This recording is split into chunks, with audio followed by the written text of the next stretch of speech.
Biar jiwamu bersih, jangan kotori jiwamu dengan kesalahannya orang lain. Ini ada rumus bagus dari Markus. Kalau ketemu orang jahat, orang rusak, orang keliru, saat engkau sedang melawan orang yang tidak tahu malu, ini misalnya, tanyakan pada dirimu sendiri, apakah mungkin di dunia ini bersih dari tindakan tidak tahu malu? Jawabannya kan pasti ya, ndak. Akan selalu ada orang jahat, akan selalu ada orang yang ndak tahu malu. Maka jangan mengharapkan sesuatu yang tidak mungkin. Selalu ada orang yang tidak punya malu di dunia ini. Dan yang kamu hadapi sekarang adalah salah satunya. Hal yang sama berlaku untuk orang yang jahat, orang yang tidak dapat dipercaya, dan kerendahan moral lainnya. Jadi ini menyuruh kita untuk jangan mengotori jiwa dengan kemarahan, kebencian, ketidaksukaan, intoleransi pada orang lain yang kamu anggap keliru atau kamu anggap jahat. Pertanyaannya gampang, apa mungkin di dunia ini orangnya baik semua, soleh semua? Kan tidak mungkin. Kalau kamu marah berarti kamu tidak terima kalau di dunia ini ada orang jelek, ada orang tidak baik. Kalau kamu tidak terima berarti kamu sedang melakukan sesuatu yang tidak masuk akal. Karena kamu menuntut sesuatu yang tidak mungkin terpenuhi. Akan selalu ada orang jelek, orang jahat. Maka ngapain kamu mengotori dirimu gara-gara itu?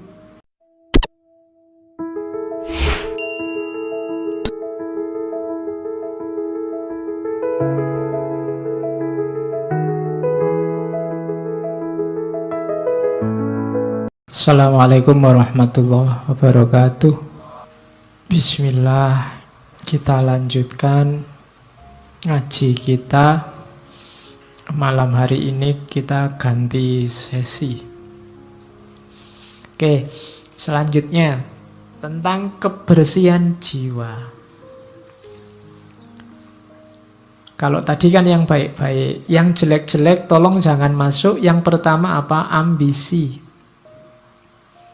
Ambisi berarti mengikatkan kenyamananmu pada apa yang dikatakan atau dilakukan orang lain. Orang yang berambisi itu kan targetnya biasanya keluar dari dirinya. Kesuksesan yang bergantung pada orang lain. Kamu tidak akan ketemu apa yang kamu ambisikan. Hidup yang penuh ambisi tidak akan nyaman. Karena bergantung pada yang di luar diri. Bersenang-senang berarti mengikatkan kenyamananmu pada sesuatu yang terjadi pada dirimu. Bersenang-senang juga begitu, tergantung pada mood tadi. Tergantung pada suasana hati. Itu juga kamu tidak akan bersih jiwamu kalau inginnya senang-senang terus. Kejernihan jiwa adalah tadi kebersihan, kebebasanmu dari yang di luar diri. Jangan tertipu oleh dua hal ini selanjutnya. Celaan dan pujian tidak memiliki efek yang sejati. Kalau engkau melakukan kebaikan, dicela atau dipuji orang, tidak akan mengefek pada kebaikan itu. Kebaikan tidak akan jadi jelek meskipun dia dicaci orang. Dan sebaliknya, kejelekan juga tidak akan jadi baik meskipun dia dipuji-puji. Celaan dan pujian tidak memiliki efek yang sejati, tidak memiliki efek yang hakiki. Efeknya cuma citra-citra di luar saja, tapi yang baik akan tetap baik, yang jelek juga akan tetap jelek. Biar jiwamu bersih, maka tidak perlu kamu terpengaruh oleh celaan atau pujian. Selanjutnya, tidak ada kesombongan yang lebih tinggi dibandingkan orang yang membanggakan ketidaksombongannya, kerendah hatiannya. Saya pak, tidak sombong loh saya itu sombong paling pol itu. Ya. Saya itu murah hati loh pak, saya itu suka menolong, baik, tidak sombong. Rendah hati itu kalau versinya Markus justru itu kesombongan yang paling tinggi. Menyombongkan kerendah hatian. Oke, susah ya rumusnya. Ternyata yang kita anggap rendah hati ternyata justru kesombongan. Kemudian jangan kotori jiwamu dengan kemarahan. Kenapa? Karena efeknya marah itu biasanya lebih dahsyat dibandingkan sebabnya marah. Kamu marah karena temenmu minjem motormu ndak pamit. Kemarahanmu kamu ungkapkan dalam bentuk apa? Itu biasanya efek dari kemarahan ini lebih dahsyat daripada sekedar motormu tadi nggak bisa kamu pakai karena dipinjam sebentar. Jadi hati-hati dengan kemarahan. Makanya ketika kamu tiba-tiba dilanda kemarahan, karena dapat tunjuknya dari hadis itu, kalau kamu pas berdiri duduklah, kalau pas duduk ya berbaringlah. Maksudnya apa? Jangan melakukan apa-apa dulu, karena kamu sedang gelap. Karena efeknya nanti pasti akan kamu sesali. Semua tindakan yang didasari oleh kemarahan akan kamu sesali. Bahkan lebih kamu sesali nanti dibandingkan sebabnya. Itu makanya balas dendam itu dilarang. Kenapa? Balas dendam itu kan karena orang marah, ingin membalas. Itu biasanya balas dendam lebih dahsyat daripada sebabnya. Terus yang dibalas ingin balas lagi. Saling marah itu yang bikin peradaban kita gelap. Kamu dicaci maki orang, dibikinkan fitnah, dibikinkan hoak, kan terus kamu mangkel, terus kamu balas. Emangnya cuma lu yang bisa bikin hoak, aku juga bisa. Terus akhirnya podo rusak. Nah, jiwamu jadi tidak bersih. Terus ini juga rumus. Jangan anggap berharga apapun yang membuatmu mengingkari janji, membuatmu kehilangan harga diri, membuatmu membenci orang lain, mencurigai orang lain, mengutuk orang lain, membuatmu berlaku munafik, atau menginginkan sesuatu yang tidak ingin diketahui orang lain. Jangan anggap berharga itu maksudnya jangan diambil ini. Apapun yang membuatmu membenci orang lain, mending tidak usah kamu ambil. Membuatmu nantinya akan mengutuk-ngutuk orang lain, mending tidak usah kamu ambil. Membuatmu kehilangan harga diri, tidak usah kamu ambil. Itu yang disebut jangan dianggap berharga. Kok ada postingan yang isinya kemungkinan membuatmu benci sama seseorang atau sekelompok orang, kamu tinggal saja. Karena postingannya tidak penting tapi dampaknya pada jiwamu besar. Itu maunya Markus. Selanjutnya, biar jiwamu bersih, jangan kotori jiwamu dengan kesalahannya orang lain. Ini ada rumus bagus dari Markus. Kalau ketemu orang jahat, orang rusak, orang keliru, saat engkau sedang melawan orang yang tidak tahu malu, ini misalnya, tanyakan pada dirimu sendiri, apakah mungkin di dunia ini bersih dari tindakan tidak tahu malu? Jawabannya kan pasti ya enggak, akan selalu ada orang jahat, akan selalu ada orang yang tidak tahu malu. Maka jangan mengharapkan sesuatu yang tidak mungkin. Selalu ada orang yang tidak punya malu di dunia ini. Dan yang kamu hadapi sekarang adalah salah satunya. Hal yang sama berlaku untuk orang yang jahat, orang yang tidak dapat dipercaya, dan kerendahan moral lainnya. Jadi ini menyuruh kita untuk jangan mengotori jiwa dengan kemarahan, kebencian, ketidaksukaan, intoleransi pada orang lain yang kamu anggap keliru atau kamu anggap jahat. Pertanyaannya gampang, apa mungkin di dunia ini orangnya baik semua, soleh semua? Kan tidak mungkin. Kalau kamu marah berarti kamu tidak terima kalau di dunia ini ada orang jelek, ada orang tidak baik. Kalau kamu tidak terima berarti kamu sedang melakukan sesuatu yang tidak masuk akal. Karena kamu menuntut sesuatu yang tidak mungkin terpenuhi. Akan selalu ada orang jelek, orang jahat. Maka ngapain kamu mengotori dirimu gara-gara itu? Ada orang jahat, ya monggo, memang hidup ini ada yang baik, ada yang jahat. Tapi jangan kejahatannya dia membuatmu juga jadi jahat. Kejelekannya dia membuatmu juga jadi jelek. Hari ini banyak begitu, karena grup sana maki-maki, kamu juga maki-maki. Karena grup sana kemarin menggorengi isu, sekarang ada isu baru, saatnya kita balas menggorengi isu. Sama saja, itu berarti jiwa kita sama-sama kotor. Kalau kamu mimpi orang itu harus baik semua sesuai idealmu, mimpimu itu mimpi yang tidak realistis. Tidak mungkin orang itu akan jadi baik semua. Kalau kamu tidak terima ada orang jahat, kamu menyusahkan dirimu sendiri. Akan ada selalu orang yang tidak baik. Maka bersihkan dirimu. Oke. Setelah semua tadi yang di atas, tugas kita sekarang apa? Ayo merayakan hidup. Senanglah, bahagialah dalam hidupmu. Ojo kokean sumpek. Tadi rumusnya sudah banyak. Hidup kita kan sesuai yang kita pikirkan. Saat engkau bangun pagi, katanya Markus, pikirkanlah betapa istimewanya kamu masih bisa hidup, masih bisa berpikir, iso ngaji filsafat, bisa sarapan, ngerokok, ngopi, dan masih bisa mencintai. Loh iya kan?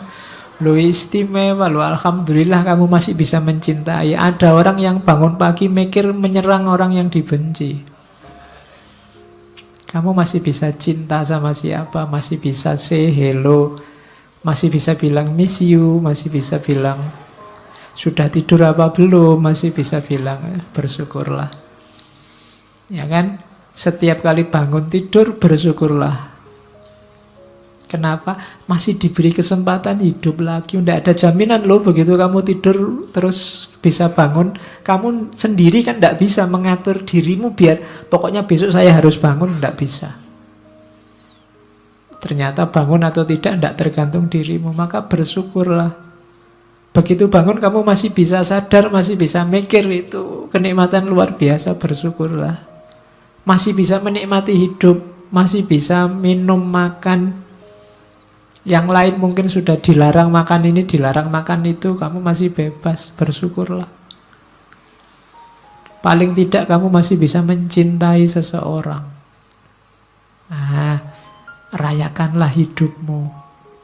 Wajahmu jangan kayak wajah orang susah terus. Ya, hidup kita ini menyenangkan kok. Oke. Terimalah segala sesuatu yang diikat oleh takdirmu. Cintailah orang-orang yang ditakdirkan bersamamu dan lakukan dengan sepenuh hatimu. Hidupmu akan nyaman. Dapat apa saja diterima, dinikmati.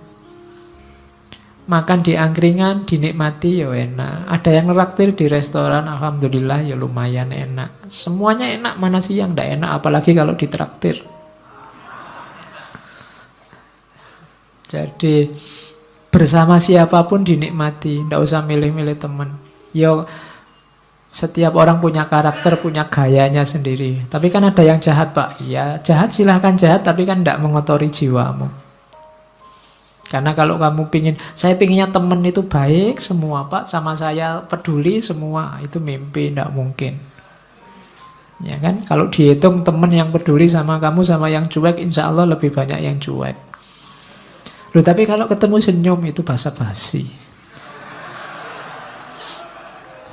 Ya, setiap orang disibukkan nomor satu dengan hidupnya sendiri masing-masing.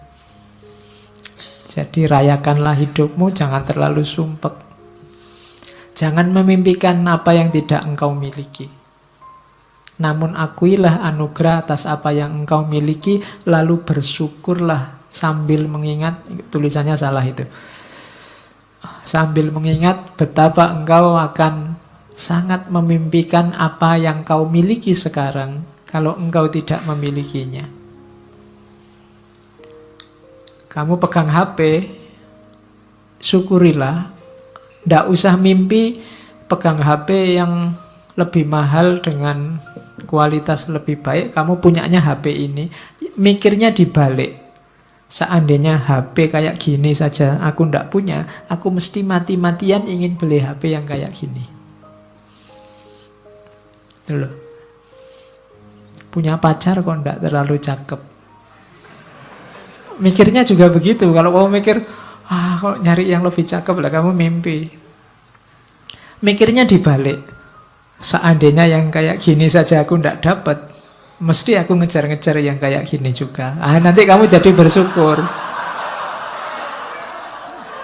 Gitu loh. Iya, mikirnya dibalik. Itu membuat kamu bersyukur. Kuliah dapat nilai C misalnya. C kan batas minimal kamu lulus. Itu kan, waduh kok nggak dapat A ya. Itu kamu akan sumpek. Kenapa kamu mimpi yang kamu nggak punya. Mimpinya itu seandainya aku dapat E, aku mesti akan mengejar-ngejar seandainya dapat C pun cukup. Itu kamu lebih bahagia. Gitu loh. Makan kok cuma dengan tempe saja, tidak ada yang lain. Itu mikirnya kamu jangan ayam. Tapi mikirnya seandainya adanya cuma nasi, mungkin ada tempe satu aja aku sudah senang. Itu jadinya kamu bersyukur punya tempe itu. Itu caranya merayakan hidup.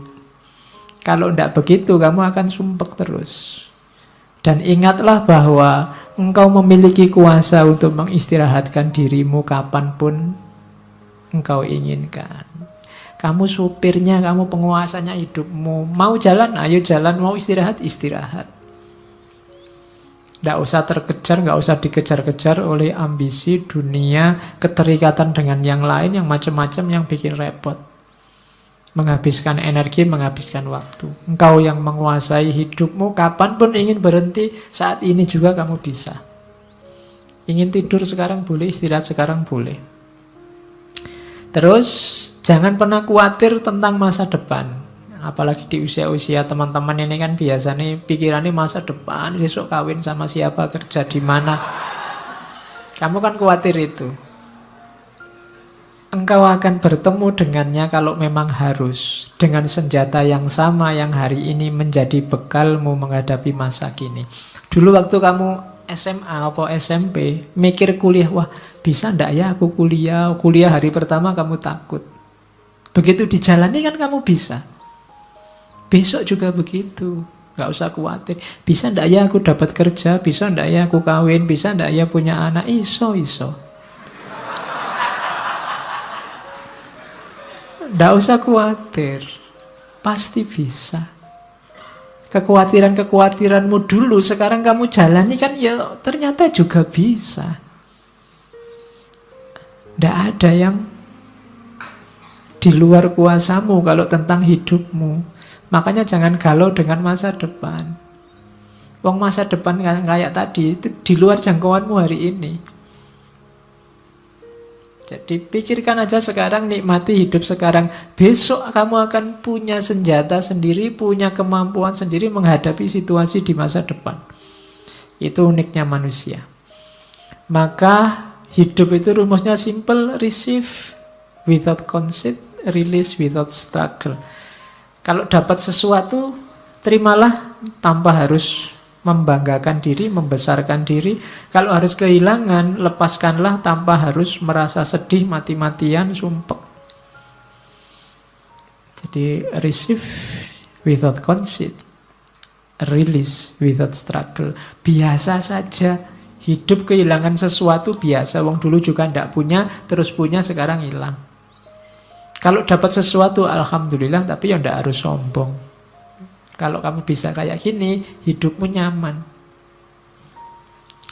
Ini saya ambil agak panjang, nanti kamu baca lagi ya. Kalau pagi hari engkau bangun, biar cara mikirnya positif. Kamu kan biasanya masalahmu itu kan berhubungan dengan orang lain. Katanya Markus, pagi hari engkau bangun, bilanglah pada dirimu, orang-orang yang berhubungan denganku hari ini, ada yang usil, tidak sopan, arogan, curang, iri hati, dengki. Mereka seperti itu karena mereka belum bisa membedakan yang baik dan buruk. Sementara aku telah mengerti indahnya kebajikan, kotornya kejahatan, dan tahu bahwa para pendosa tersebut memiliki sifat sepertiku. Bukan sama dalam hal darah dan kelahiran, namun sama-sama memiliki akal dan unsur ketuhanan. Tidak seorang pun dari mereka dapat menyakitiku, tidak seorang pun dapat membuatku kotor. Aku pun tidak pantas marah pada mereka atau membenci mereka. Kami dilahirkan untuk bekerja sama seperti kaki, tangan, dan mata, sebagaimana dua baris gigi atas dan bawah. Saling menghalangi itu tidak alami. Demikian pula saling marah dan saling membelakangi. Itu nanti hidupmu nyaman.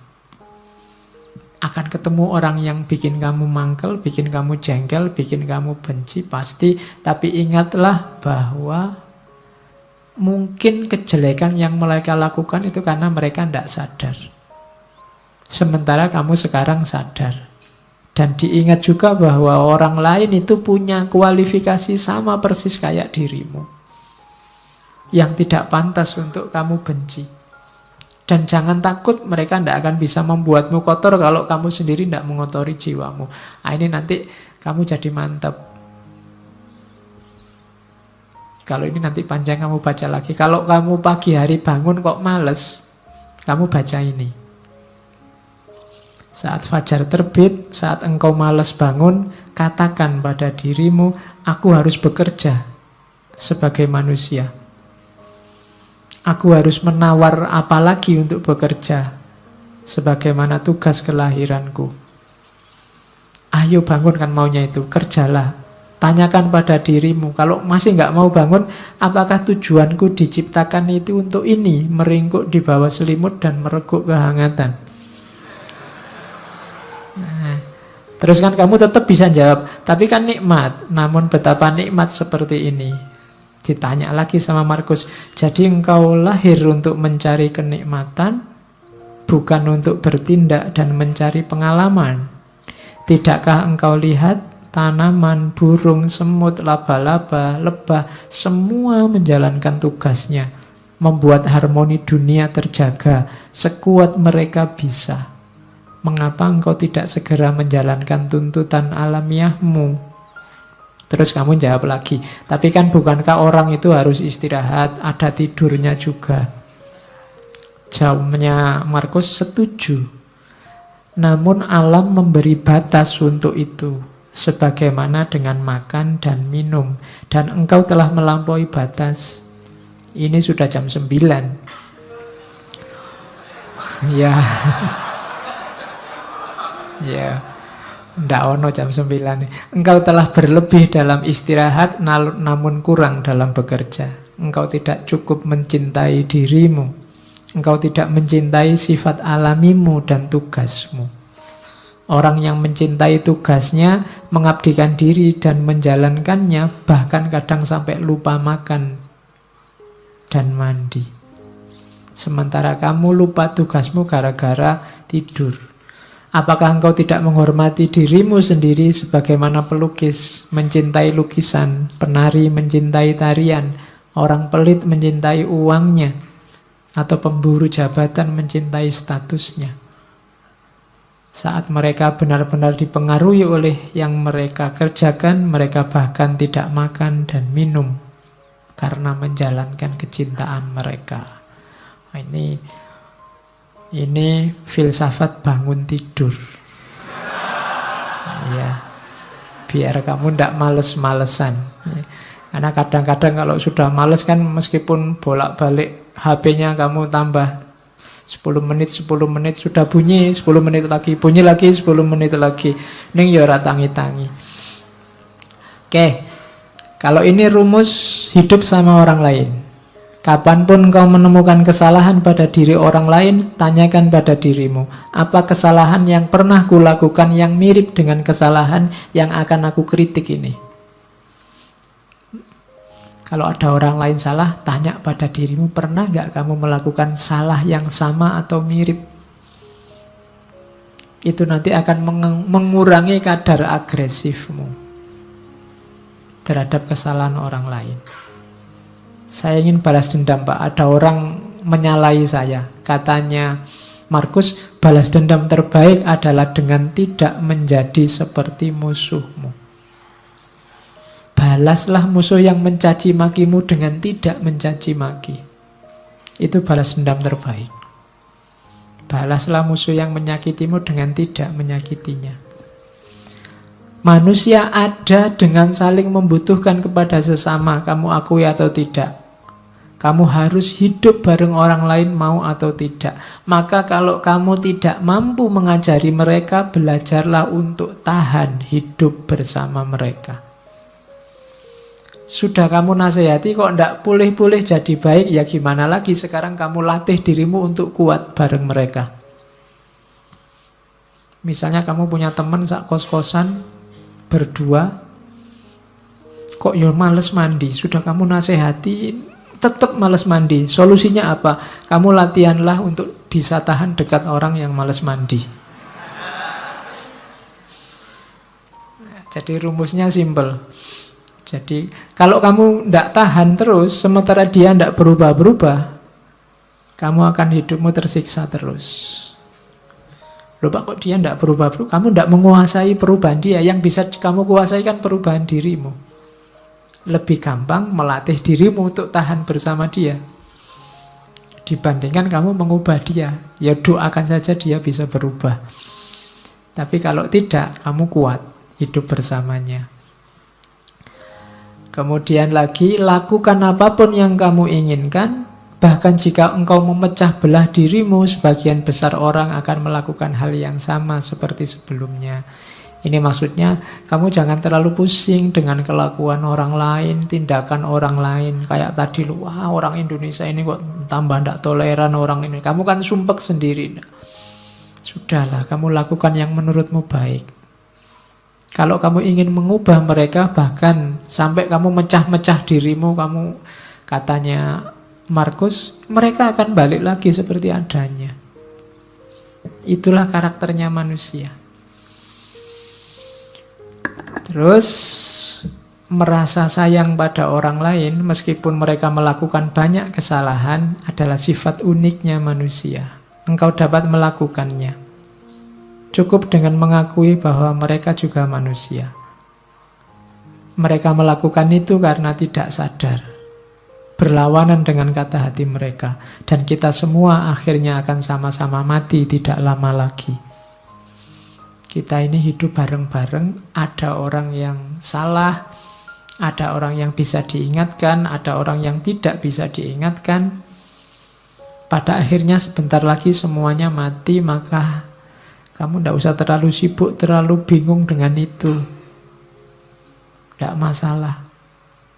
Ingatlah, mereka tidak benar-benar menyakitimu, dan mereka tidak melenyapkan atau mengubahmu, melenyapkan kemampuanmu untuk milih.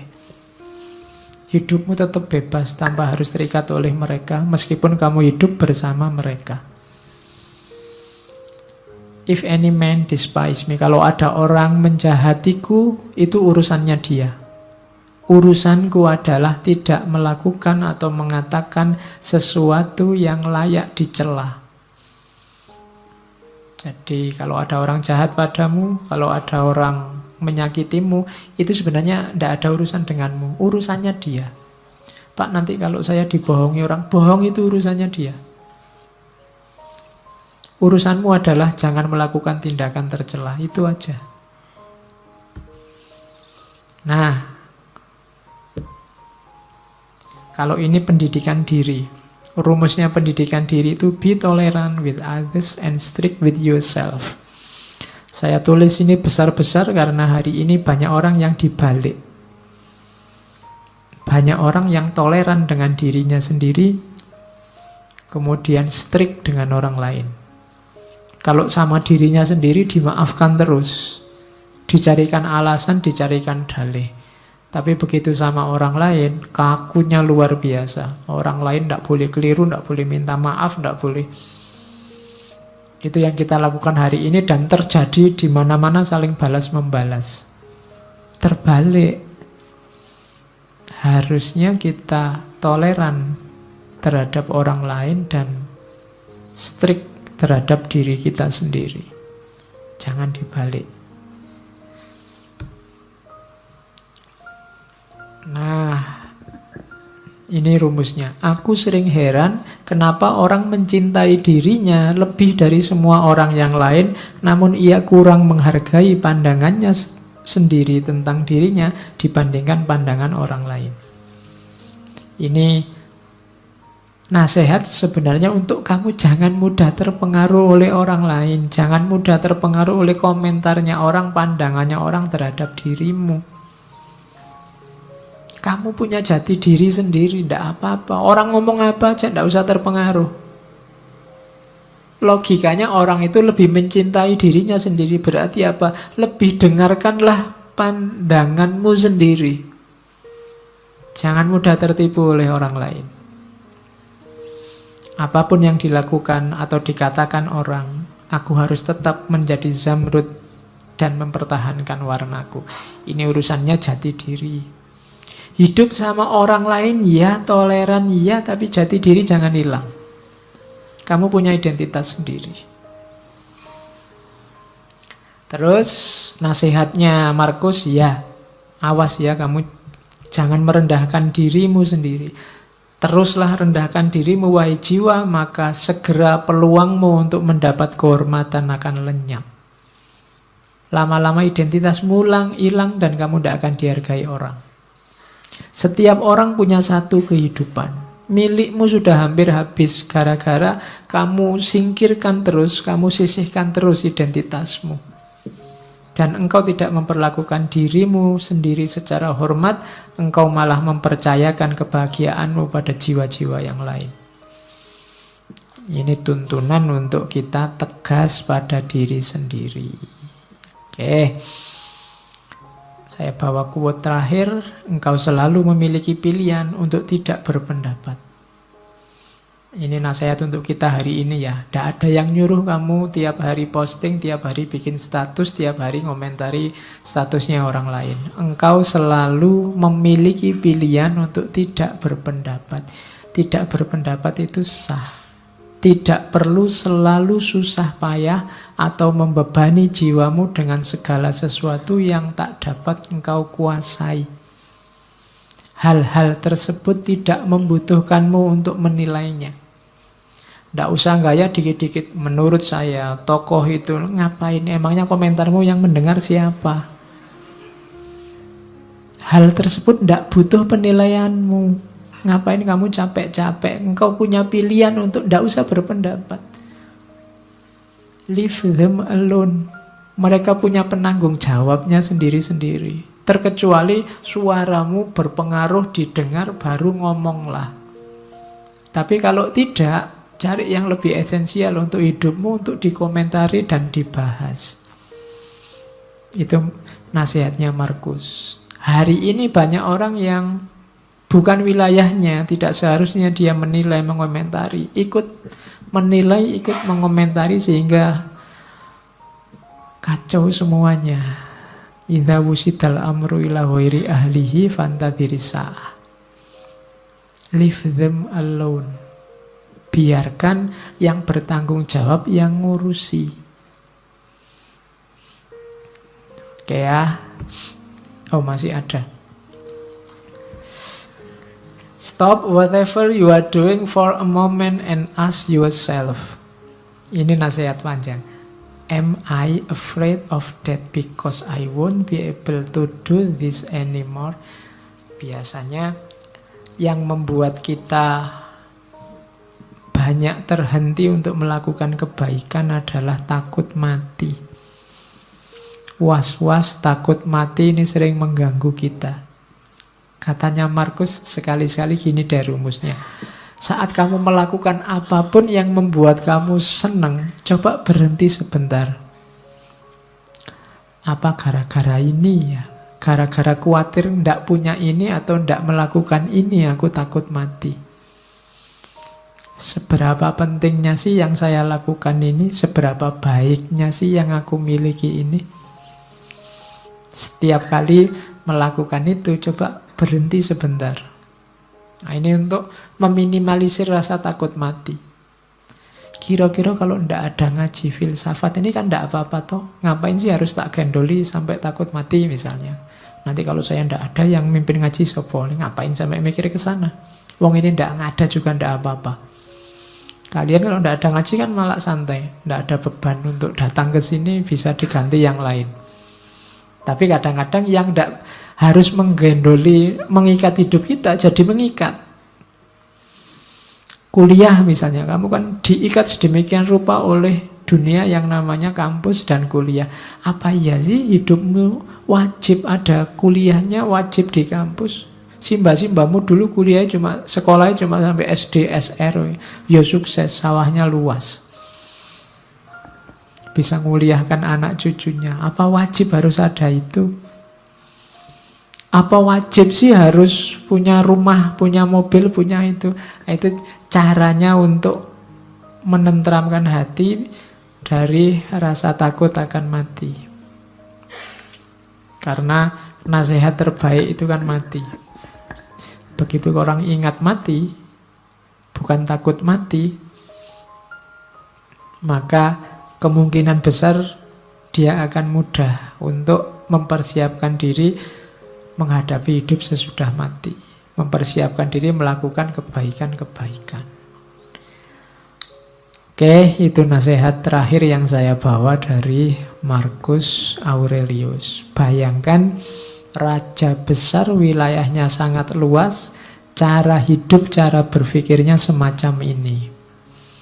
Maka dia jadi raja yang sangat tangguh, terkenal kesabaran dan ketabahannya. Dan dia sukses, meskipun banyak pemberontakan, banyak bencana, mengalami kepahitan hidup yang luar biasa. Dengan filsafatnya dia bisa sukses. Itu contohnya cara berpikir seorang king philosopher king. Raja filosof yang raja. Oke, saya kira itu untuk malam hari ini. Minggu depan kita masuk Islam, ketemu, masuk dunia Islam maksudnya, bukan masuk Islam ya, ketemu dengan Umar bin Abdul Aziz. Kita juga punya jago banyak, tidak cuma Marcus Aurelius. Kita lihat minggu depan seperti apa contoh-contoh hidup yang filosofis dari seorang Umar bin Abdul Aziz. Oke, saya akhiri sekian. Kurang lebihnya mohon maaf. Wallahul muwafiq. Wallahu a'lam bissawab. Wassalamualaikum warahmatullahi wabarakatuh.